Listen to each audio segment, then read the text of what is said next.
바벨론의 느부갓네살 왕과 그의 모든 군대와 그의 통치하에 있는 땅의 모든 나라와 모든 백성이 예루살렘과 그 모든 성읍을 칠 때의 말씀이 여호와께로부터 예레미야에게 임하여 이르시되, 이스라엘의 하나님 여호와께서 이와 같이 말씀하시니라. 너는 가서 유다의 시드기야 왕에게 아뢰어 이르기를, 여호와의 말씀에 보라, 내가 이 성을 바벨론 왕의 손에 넘기리니 그가 이 성을 불살을 것이라. 내가 그의 손에서 벗어나지 못하고 반드시 사로잡혀 그의 손에 넘겨져서 내 눈은 바벨론 왕의 눈을 볼 것이며 그의 입은 내 입을 마주 대하여 말할 것이요 너는 바벨론으로 가리라. 그러나 유다의 시드기야 왕이여, 여호와의 말씀을 들으라. 여호와께서 내게 대하여 이와 같이 말씀하시니라. 내가 칼에 죽지 아니하고 평안히 죽을 것이며 사람이 너보다 먼저 있는 내 조상들 곧 선왕들에게 분향하던 것 같이 내게 분향하며 너를 위하여 애통하기를 슬프다 주여하리니 이는 내가 말하였습니다.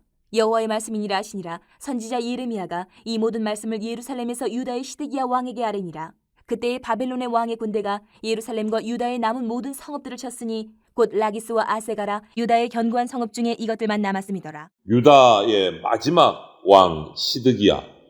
어제 말씀드린 것처럼 시드기야라는 이름의 뜻은 여호와의 공의라는 뜻이 있어요. 여호와의 공의.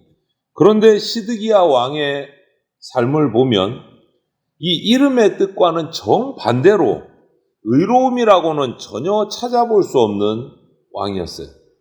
결국 하나님께서 하나님의 때에 이 예루살렘을 멸망시키시는데 그때 마지막 왕이 시드기야예요. 그런데 이때 멸망시키시면서도 하나님께서는 시드기야에게 마지막 기회를 한 번 더 주십니다. 진짜 마지막 기회를 주세요. 이것이 하나님이 유다 왕에게 베푸시는 마지막 배려였던 겁니다. 그것이 오늘 본문의 말씀이에요. 바벨론이 유다에 쳐들어와서 1절부터 3절을 보면 여러 성읍들을 다 점령해 나갑니다. 하나하나 성읍들을 점령해 나가는데 아직 수도인 예루살렘 성은 점령되지 않은 상태예요.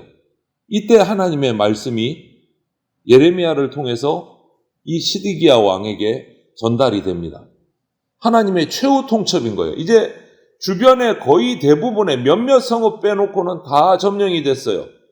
예루살렘과 몇 성읍, 한 두어 성읍 남기고는 다 점령이 됐어요. 이때 하나님께서 시드기야 왕에게 최후 통첩을 내리십니다.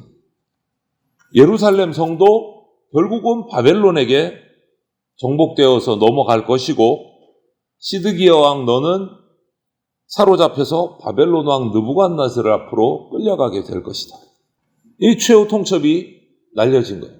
마지막 순간까지 하나님께서 이 시드기야 왕, 유다 왕에게 경고를 주신 거예요. 네가 유다 나라가 심판받아 마땅한 죄인이다 라는 것을 인정하고 지금이라도 하나님의 심판을 받아들이라 라는 말씀이에요. 받아들이라 하나님의 심판을.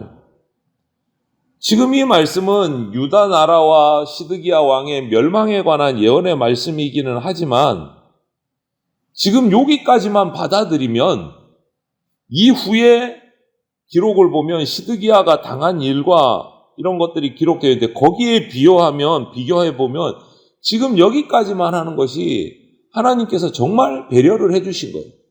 여기서 죄인됨을 인정하고 바벨론으로 하나님의 말씀을 따라 순순하게 포로로 잡혀가서 거기서 회개하고 있으면 정말 좋은 거예요. 그런데 이것을 받아들이지 않으면 결국 시드기야는 받아들이지 않았어요. 어리석게도. 결국 하나님의 말씀을 어기려고 잡혀가지 않으려고 반항을 하다가 험한 모습을 당합니다. 어떤 모습을 당하느냐? 결국 반항은 했지만 하나님의 말씀대로 예루살렘은 바벨론에 멸망당하고 자기 아들 왕자들의 죽음을 눈으로 봐요. 그리고 나서 바벨론에게 두 눈이 뽑혀요. 정말 비참한 모습을 당하는 거예요.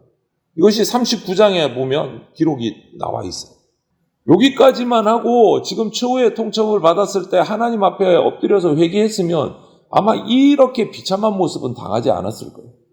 근데 끝까지 하나님 말씀에 불순종하고 거부하고 버티다가 아들이 죽는 모습을 직접 보게 되고 그리고 자기 눈도 뽑히고 비참한 모습을 당하게 돼요. 그냥 시드기야는 항복해서 하나님 말씀에 순종해서 바벨론에 항복해서 포로로 잡혀가더라도 바벨론 왕 앞에서 그냥 바벨론을 보고 거기서 머물렀어야 돼요. 하지만 여러분, 어리석은 죄인은요, 종말이 코앞에 오도록 깨닫지 못하고 자기 고집 부리다가 정말 최악의 상황을 맞이하게 됩니다. 우리 역시도 이 말씀을 보고 경고를 받아야 돼요.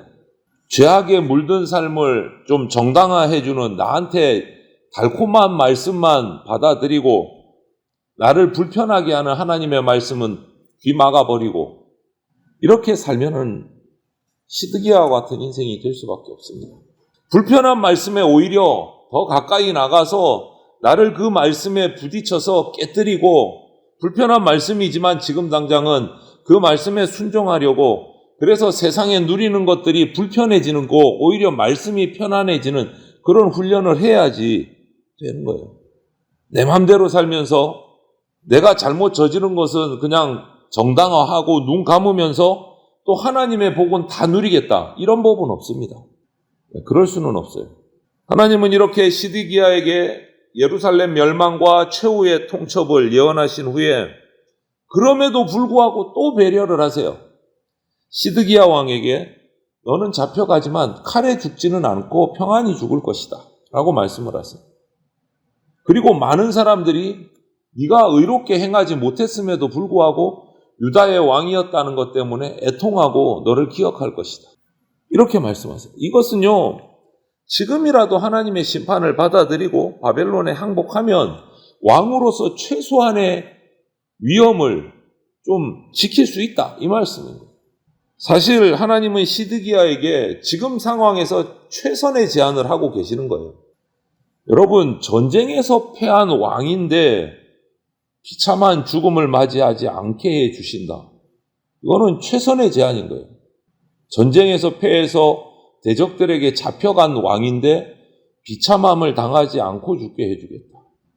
시드기야는 신실하지 않았습니다. 이름은 의로웠지만 그의 삶은 의롭지 않았습니다. 그래 하나님 앞에 버림받는 게 마땅해요.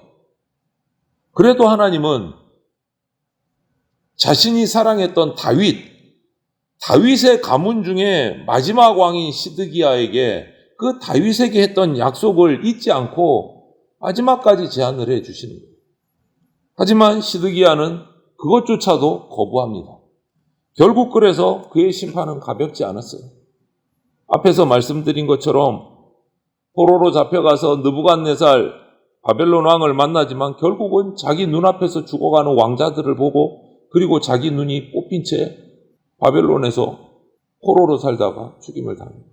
여러분, 하나님께서는 지금이라도 죄인들에게 멈추고 회개하면 최악의 상황까지 가지 않겠다라고 약속하고 계세요. 말씀하고 계세요. 우리가 이 말씀을 내게 주신 말씀으로 받아야 돼요.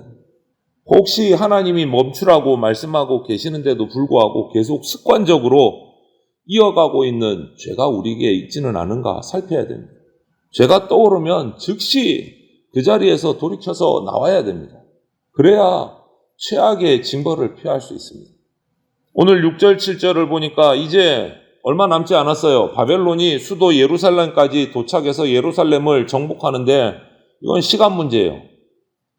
이미 몇 차례에 걸친 1차, 2차, 3차 침공에 따라서 이 유대 땅의 많은 성읍들이 다 정복되고 파괴됐어요. 오늘 보니까 그나마 그 중에 가장 강한 성읍이었던 라기스, 아세가 이 두 성읍만 간신히 명맥을 유지하고 있는 상황, 예루살렘하고.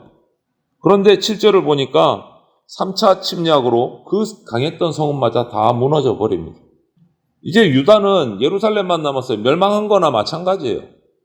멸망한 거나. 예레미야가 하나님의 최후 통첩을 시드기야 왕에게 전했을 때 시드기야는 무조건 바벨론에 항복했어야 돼요. 그래야 예루살렘 성과 성전이라도 남아있지. 오늘 이 본문을 보면 하나님께서 정말 온 세상을 다 동원해가지고 유다의 숨통을 꽉꽉 조이는 것 같은 정말 안타까운 모습이 나와요. 어떻게 숨 쉴 틈을 안 주시는 거예요. 사면초가예요. 사면이 꽉꽉 막혀가지고 정말 답답한 모습을 보이는데 이것은 바로 그들 시드기야와 유다 사람들의 저항하는 것이 얼마나 어리석은지를 또 죄에 대한 형벌이 얼마나 하나님 앞에서 혹독한지를 보게 되는 장면이에요. 죄에 대해서 징벌을 하시면 우리는 어디로 도망칠 구석이 없습니다. 하나님 앞에서 딱 하나밖에 없어요. 잘못했습니다 하고 회개하는 것밖에 없어요. 고집 피우고 불순종을 정당화하면서 살아날 길이 없습니다. 돌이켜야 돼요. 하나님께로 돌아서야 돼요. 사실 하나님은 이렇게 재앙으로, 숨막히는 엄청난 재앙으로 치시기 전에, 여러분 예레미야서 우리가 함께 새벽마다 묵상해 와서 보셨잖아요. 미리 말씀으로 경고하십니다. 많은 선지자들을 보내서 계속 돌아오라고 기회를 주십니다. 여러 차례 돌이킬 것을 요구하고 기회도 주시고 시간도 주셨어요. 여러분, 혹시 끝까지 하나님 앞에서 내가 이 죄악은 숨길 수 있을 거야 라고 생각하는 그런 마음이 우리 가운데 조금이라도 있습니까? 그것이 하나님 앞에서 드러나면 감당할 수 없는 징계를 당합니다. 숨길 수가 없어요. 속히 회개하는 수밖에 없습니다. 우리 두려움으로 이 시드기야와 유다의 마지막 모습을 기억해야 됩니다. 우리에게 주어지는 매일매일의 삶은요, 하나님의 자비를 누릴 수 있는 절호의 기회입니다. 매일매일의 삶은 절호의 기회예요. 주님이 다시 오시는 날이 언젠지는 우리가 정확히 알지 못하지만 정확한 거는 이거잖아요. 하루하루가 지나갈수록 주님이 다시 오실 날은 하루하루 가까워 온다. 이거는 정확한 정답입니다. 몇 날 며칠인지는 모르지만 하루하루를 살아갈 때마다 그 예수님이 오실 날은 가까워 오고 있습니다. 그 하루하루가 하나님의 자비를 구할 절호의 찬스예요. 이것을 거부하면 안 된다라는 거죠. 끝까지 하나님 명령 따르지 않고 고집 부리는 이 시드기야 왕과 유다 백성들의 이런 어리석은 모습이 우리에게서는 없어야 됩니다.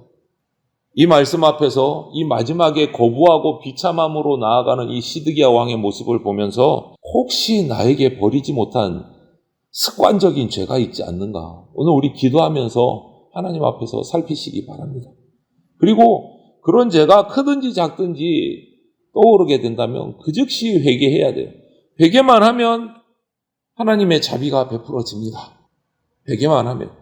이 마지막 기회를 우리가 놓치지 않고 회개해서 하나님이 주시는 자비를 누리는 그 회복의 은혜를 누리는 저와 여러분들이 다 되시기를 주님의 이름으로 축원을 드립니다. 아멘.